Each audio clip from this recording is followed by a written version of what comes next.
Okay, so this is mostly for myself for launch, just so I remember everything. But we'll go through this real quick, just a quick kind of scan through in case people just want to see the skills and don't really care about the explanations or anything. Again, this is only up to level 20. This is also with the, I believe it's 2 or 3 extra passive points from Renown stuff on the map. Just 2. So it's 2 extra skill points there. So that is a slight factor, but not a huge factor. But yeah, that's the main one. Puncture, Flurry, Shadow Step, Dash, and then Shadow Imbuement. Those are the main skills we're using, and it's been a really solid early game build. It's basically the same thing I used in open beta as well. There might be some changes here and there. I don't really remember, but yeah, I mainly just wanted to have this for myself. So the main focus of this build is going to be both Puncture and Flurry, the combo of the two. So with Puncture, you throw a blade, deals 117 damage, whatever. Every third cast slows. All of that is kind of whatever. The main thing here is the upgrade of Puncture now throws 3 blades in a spread, each dealing 35% of its base. Hitting an enemy with at least 2 blades, this is the main part, at once makes them vulnerable. So if you hit an enemy close range with at least 2 of those blades, they're going to become vulnerable. Vulnerable is really, really good. It basically weakens and they take 20% increased damage. So vulnerable is huge. I'm a huge fan of it. I will always try and use it. And this setup just is really good for it. Now we get into Flurry. Flurry's main thing, you unleash a flurry of blades in front of you in a fan, striking enemies in front of you 4 times, dealing 290, whatever. But yeah, it's a big fan in front of you. We're going to talk about this a little bit more with certain aspects and stuff as well. There's a really, really good aspect that I want to talk about with this. Flurry healing you is fine. And then improved Flurry, this is the big one. If Flurry hits any vulnerable enemy, it will make all enemies that hit by the cast vulnerable for 3 seconds. So again, we talked about over here, if you make one enemy vulnerable with Puncture, with the fan, and then hit them with Flurry, everything else hit by it is now vulnerable, and you can just flurry everything, and you can kind of chain that. Those are all now vulnerable, so if you hit them, it makes other things vulnerable. So that's the huge chain with these two. This is going to be the main source of everything, really. Everything else after this, all these other skills are basically just not necessarily filler, but they're utility. It's going to be, these two are going to be doing your heavy lifting. I went max skill points into Flurry. And again, you'll see why shortly. And then I put a few into this. I'll probably end up maxing this at some point once we have more skill points in the full game. But yeah, Flurry was the one I actually ended up maxing out, and you'll see why with my aspects and stuff on my gear as well. Next we take Shadow Step. I need to do some testing on this. Become unstoppable and quickly move, whatever. So you basically teleport behind your opponent or whoever you're targeting, which can be nice because then if the mob's coming towards you, teleport behind them, and then you have the whole horde and you're facing them all, and you can flurry into them, or make the one you teleport to vulnerable with Puncture, and then flurry and hit all the other ones on the other side. Really nice for just maneuvering around. And then with the upgrades, we've got the dealing damage with Shadow Step, increases your crit chance for by 8% for 3 seconds. Crit is always nice. And then this one, Shadow Step's cooldown is reduced by 3 seconds when it damages an enemy you haven't hit with Shadow Step in the last 4 seconds. So if you're jumping around to different stuff, it's going to have a shorter cooldown.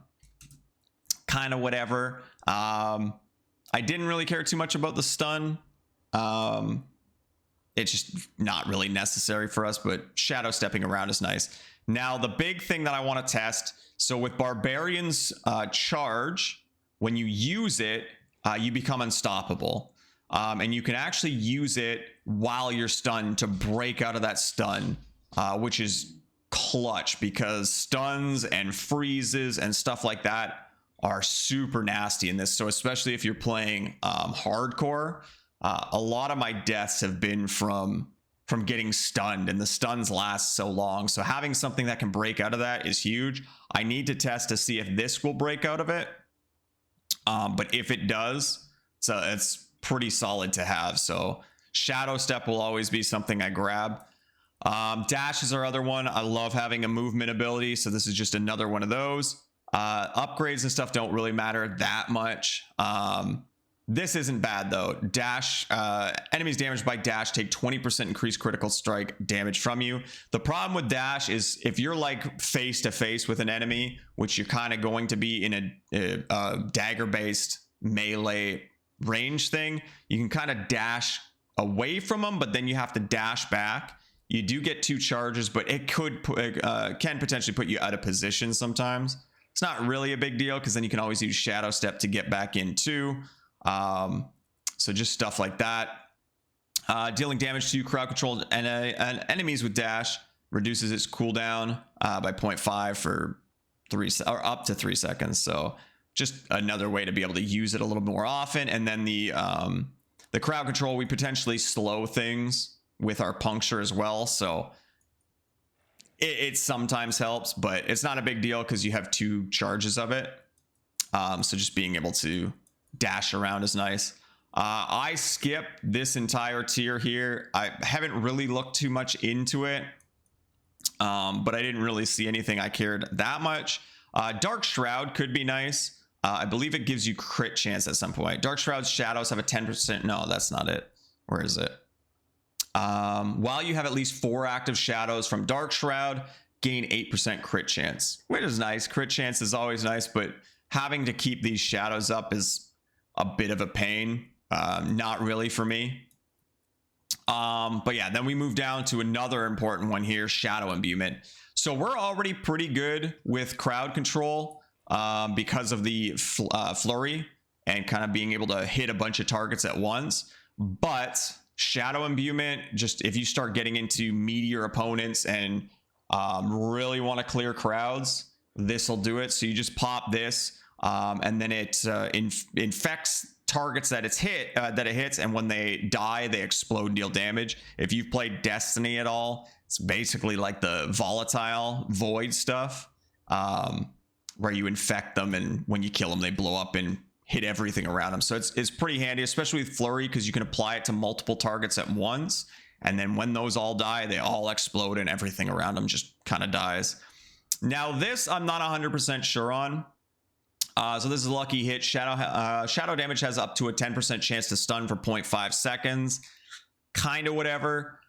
When I'm killing stuff with Shadow, they're usually exploding and all dying anyway, so there's not really much to stun. But it does lead to consuming shadows. So each time you kill an enemy with Shadow damage, you generate 10 energy. So when all that stuff blows up, you gain energy, which then just lets you use Flurry more. So I'm still not 100% convinced on this, but it is kind of a stepping stone to that. At least a point into that has been giving me a decent amount of energy, so I'm not really out too often. But I'll probably experiment a little bit more once we get into full launch and I have more points to work with. And that's basically it for skills. Going down here, back in the closed beta when we could get to level 25, Death Trap was really, really good. I really like Shadow Trap, or Death Trap, so I'm probably going to grab that. The pull was really nice as well. And yeah, I think I grabbed everything for Death Trap. Death Trap's pretty sweet. I'll probably grab that again in the full launch. Just because, yeah, it's a fairly decent sized area, and then it pulls everything in, and then it deals a shit ton of damage, and then if they don't die, everything's clustered for you to hit with Flurry anyway. So yeah, I'll definitely be grabbing that again. I didn't really take too many side, like minor upgrades. I'll have to look into them a bit more, but nothing really appealed to me.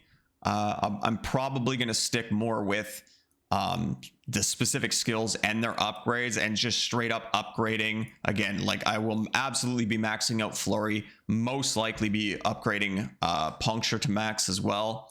I don't know about Shadow Step and Dash. I mostly, again, just use them for utility. I'm not 100% sure about Shadow Imbuement as well. We'll see. We might need more damage from the explosions, but it's going to depend on what we're working with at the time. Now, the only issue with this build I've had so far is sometimes our single target damage isn't great, so I'm going to have to try and find some ways for that. But honestly, so far it's been fine. We haven't really struggled with anything. Some bosses take a little bit longer, but I'm debating whether maybe poison might be good to have. Poison imbuement might be good to have for fighting bosses, because shadow imbuement is basically useless against a boss, because you do have to kill them to get the explosion, and by the time you kill them, well, once you kill them, it's kind of over anyway. So debating poison, but we'll see. So yeah, that's really our only issue. I don't even really want to call it an issue because it hasn't really hindered us too much. But yeah, single target damage can be a little slow sometimes, but there's honestly times where I do some pretty big chunks of damage to elites and stuff. Oh, we got a Shava coming. So we're going to try and get through this quick so I can get to that. So there's a couple aspects. One is more so if you're going to be doing hardcore, if you're getting really sick of stuns. But one of these aspects is right here.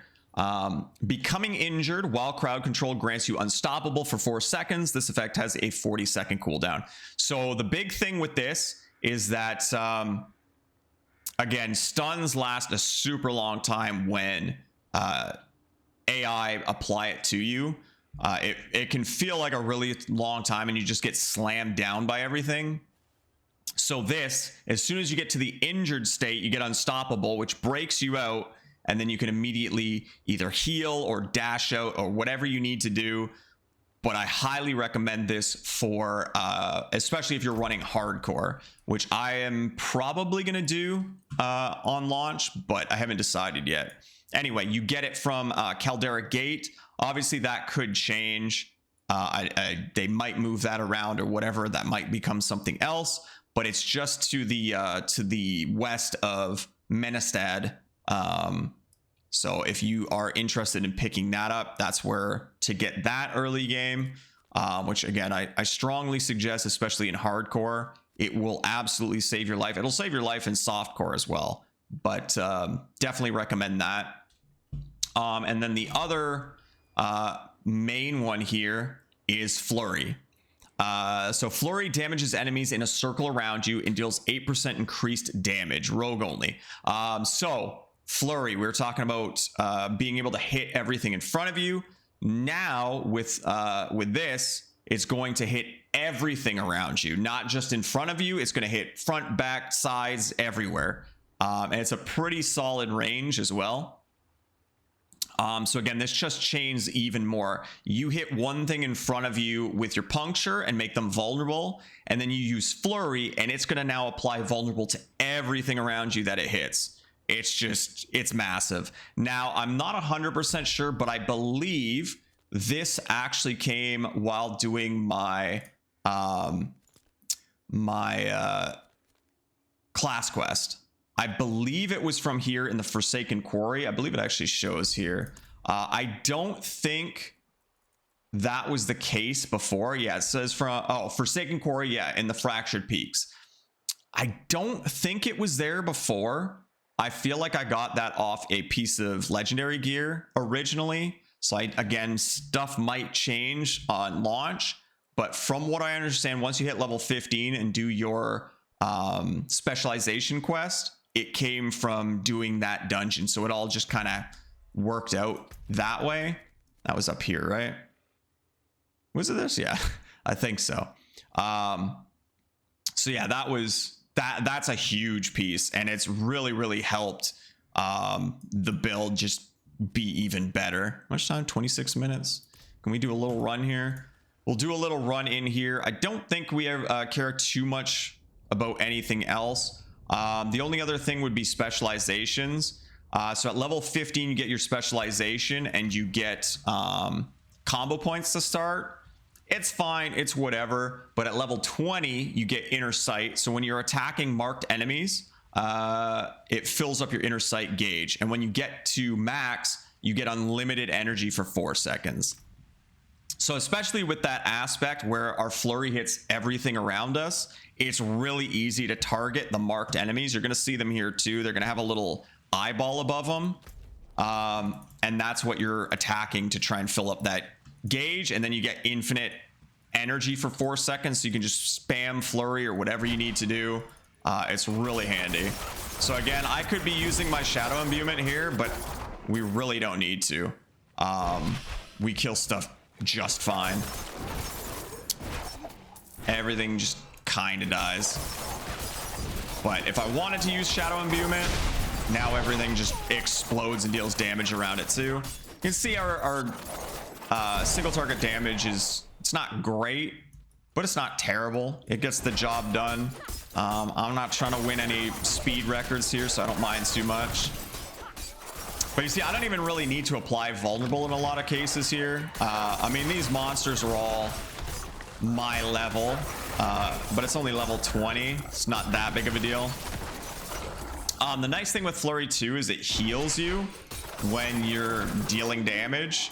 So there's a lot of times where I just don't need to heal pretty much ever. Unless I'm fighting big nasty stuff or stuff with poison. I usually get my health topped up just from using Flurry.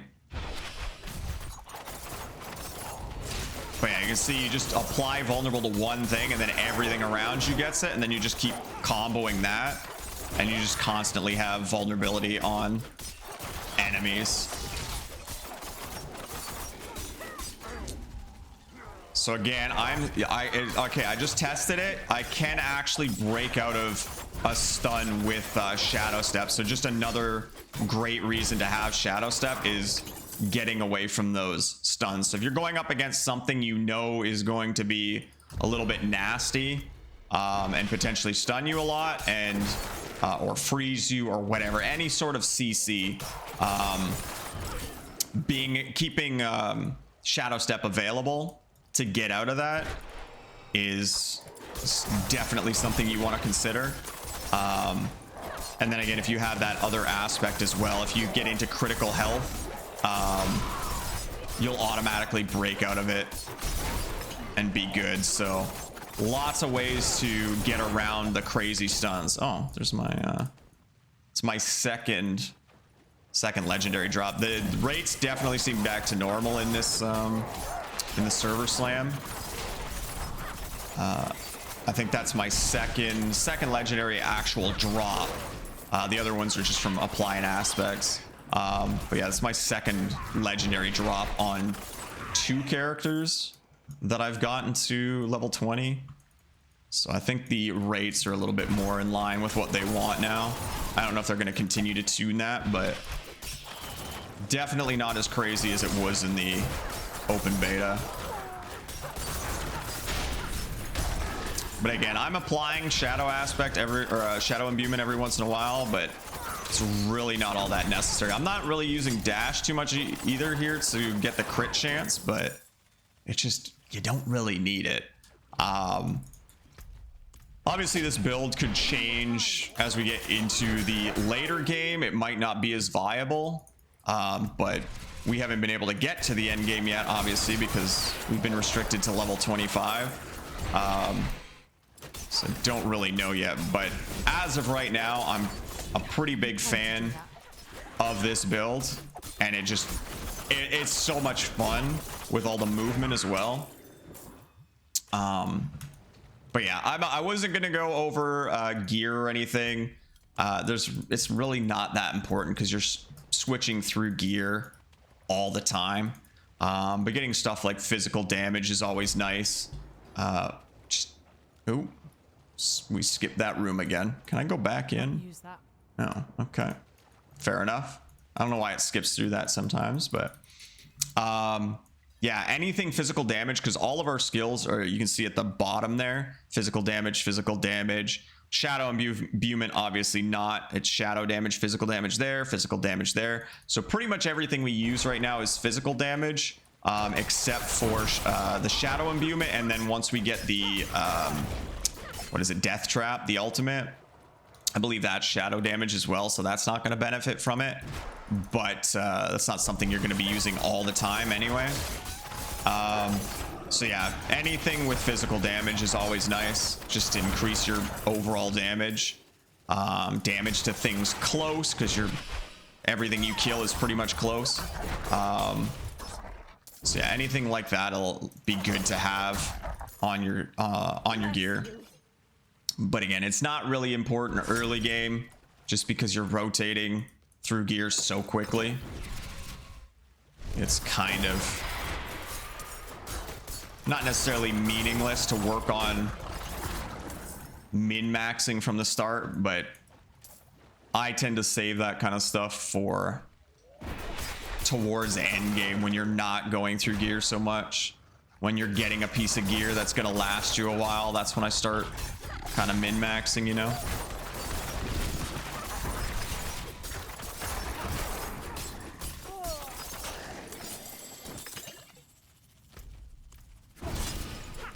So again, fighting elites is really our only, and bosses is really our only thing that slows us up a bit. But there are also upgrades on the skill tree that actually increase your damage against elites. So that's something to consider as well. But yeah, for the sake of the server slam and only being able to get to level 20, I think what we have here is totally fine. And this is, again, very likely what I'm going to use on launch day, just because it's been very effective for us. Again, I don't really need to use shadow imbuement, but it does explode stuff pretty decently.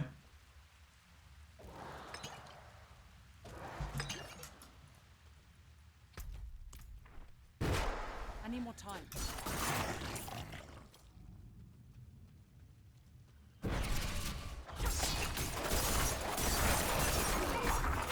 I'm trying to remember if there were any legendary aspects that I noticed in the beta that would have helped.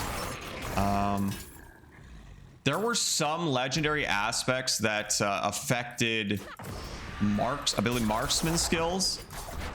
I don't really remember what it was, but it was something that was very beneficial to puncture, because puncture is technically a marksman skill because you're throwing a dagger. The buffs you get for marksman skills actually work with that, even though you're mostly using it as a close range skill. So yeah, I had something, I can't remember what it was, but there was a nice little combo there as well. This is not going to really show off the build too much, but either way, I think you get the idea.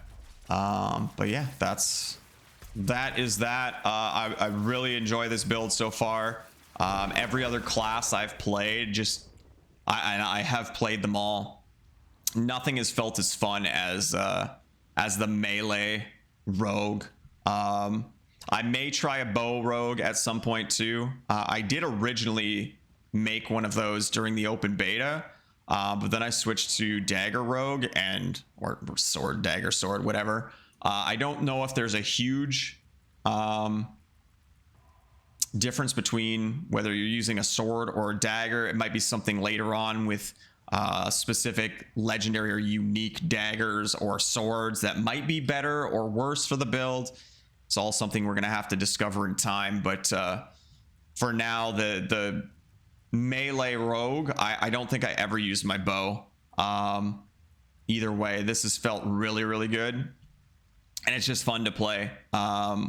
once we get more stuff for dashing and that kind of thing, it's just the movement is super fun, and yeah, it's great just exploding everything around you. But yeah, that is what I'm going to be using at launch, and I'm probably going to be playing Rogue for quite a while before I even try any other classes in launch. But yeah, there you go.